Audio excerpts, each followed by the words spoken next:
Phúc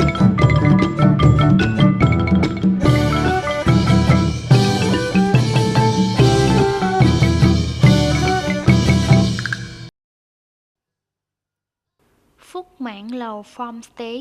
គឺជាទម្រង់កសិដ្ឋានគួបផ្សំជាមួយទេសចរណ៍ជនបទជាមួយនឹងការតម្រង់ទិសទាញយកផលពីតម្លៃកសិផលភូមិភាគ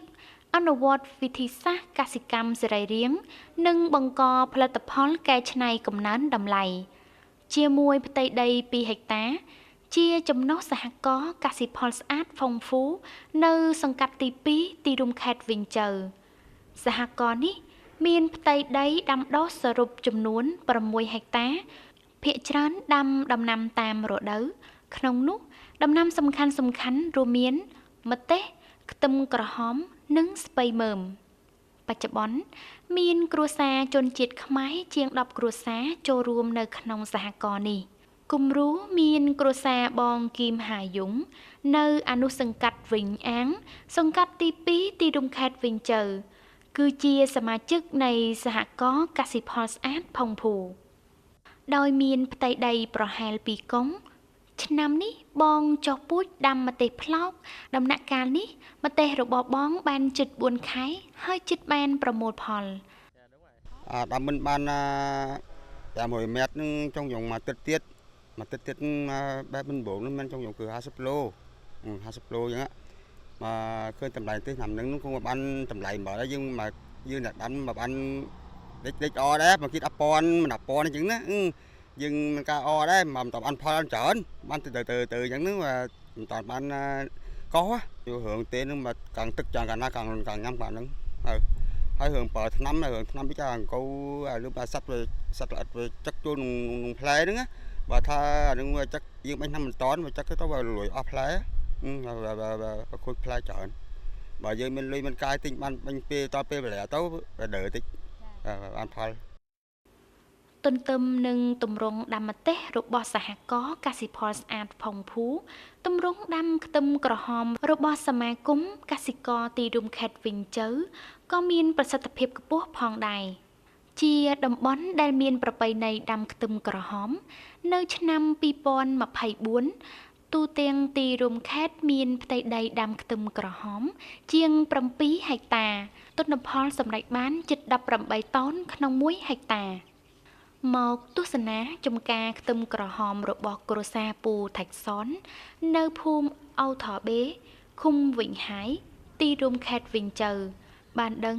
គ្រួសារពូដាំខ្ទឹមក្រហមជារៀងរាល់ឆ្នាំហើយដាំឆ្លាស់ជាមួយដំណាំផ្សេងទៀតរដូវនេះដោយសារអាកាសធាតុអំណោយផលផ្សំនឹងបទពិសោធន៍ជិត40ឆ្នាំដាំខ្ទឹមក្រហម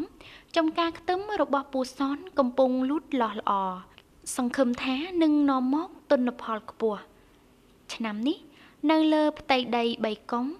ក្រៅពីដាំខ្ទឹមក្រហមពូនៅដាំដំណាំជាច្រើនទៀតដូចជាម្ទេសត្រឡាចត្រសក់ដំឡូងខ្ញុំដាំខ្ទឹមក្រហមនឹងយូរឆ្នាំហើយតាំងពីនិយាយផងមករហូតដល់ឥឡូវខ្ញុំនឹង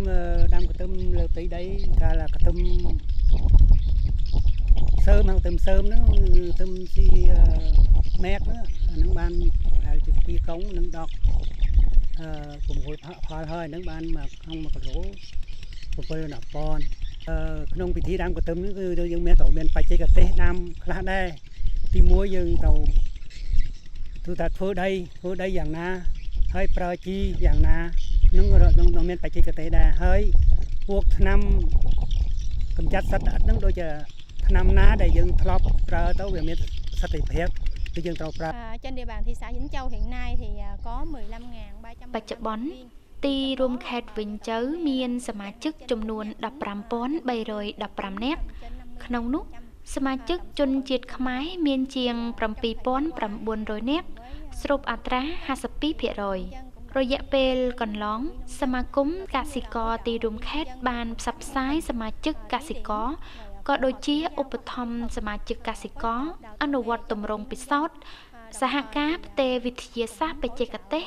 និងសហការបង្រៀនរបរឲ្យសមាជិកកសិករទន្ទឹមនឹងនោះឧបត្ថម្ភដល់សមាជិកកសិករខ ក្នុងការច្រកចេញផលិតផលតាមរយៈចូលរួមផ្សារណាត់និងច្រកចេញផលិតផលនៅលើវេទិកាពាណិជ្ជកម្មអេឡិចត្រូនិកសមាគមកសិករបានជួយសមាជិកកសិករបូលទុនរបស់ធនាគារគោលនយោបាយសង្គមការវិនិយោគពីមូលនិធិជំនួយកសិករក៏ដូចជាប្រភពផ្សេងៗទៀតដែលសមាគមកសិករបានសហការ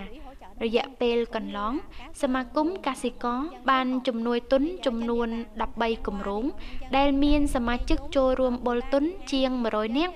សរុបទឹកប្រាក់ដើមទុនជិត 2000 លានដុល្លារ gần 2 tỷ đồng នាពេលខាងមុខសមាគមកសិករទីរួមខេត្តវិញជ័រនឹងបន្តសហការជាមួយបណ្ដាអង្គភាពក្នុងការហ្វឹកហាត់និងផ្ទេរវិទ្យាសាស្ត្របច្ចេកទេសទន្ទឹមនឹងនោះអនុវត្តពិសោធន៍ទម្រង់ថ្មី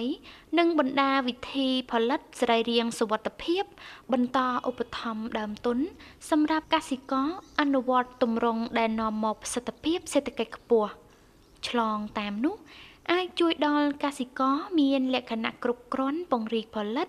បង្កើនប្រាក់ចំណូលឲ្យគ្រួសារនិងមានទំនុកចិត្តឈានឡើងធ្វើមាននៅស្រុកកំណើតរបស់ខ្លួន